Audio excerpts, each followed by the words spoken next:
The Dinka Postlude was released today in GT Online for a whopping $1.3 million, but you can unlock the under $1 million price tag by upgrading your LS car meet level.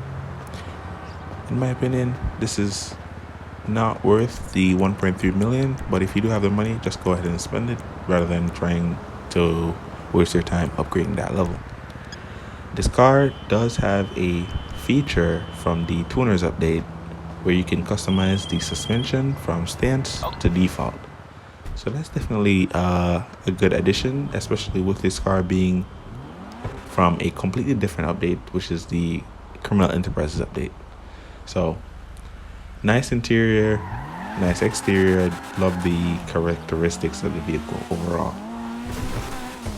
So now taking the car for a drive. Now, I've driven the car more off camera than on camera, so definitely used to the car by now.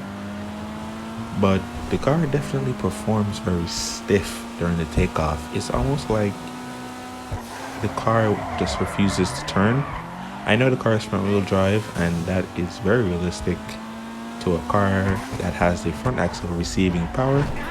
It's hard to multitask while under that load. I get it, but sometimes in certain races you have to slow down to that speed where the car acts so stiff. It wouldn't necessarily make any sense to choose this, but with a little finesse and a little getting used to, if you know the track well, you should be able to maneuver your way around it. Now, the cornering is pretty good for a front wheel drive car. I definitely don't put this car against some of the top tier cars in the sports and super class. So it's in its own lane, right? In the coupes, definitely not better than the SJ that came out the same day as this, but it's okay for what it is. A little bit more cheaper than the SJ, so I guess it is what it is. Now, acceleration, the car is pretty slow. I'm not gonna lie. It kind of seems like this car is just standing still once you get to a straight. And you're like, hold on, I did customize this thing fully, so what's happening? The car's just slow. It's not that bad, but the car's just slow compared to the SJ. For a little bit more money in the same class, you definitely get better. Will I recommend you to buy this thing? Absolutely not. Just get SJ instead. If you want this still, wait until it goes on sale. Yeah, that's pretty much it.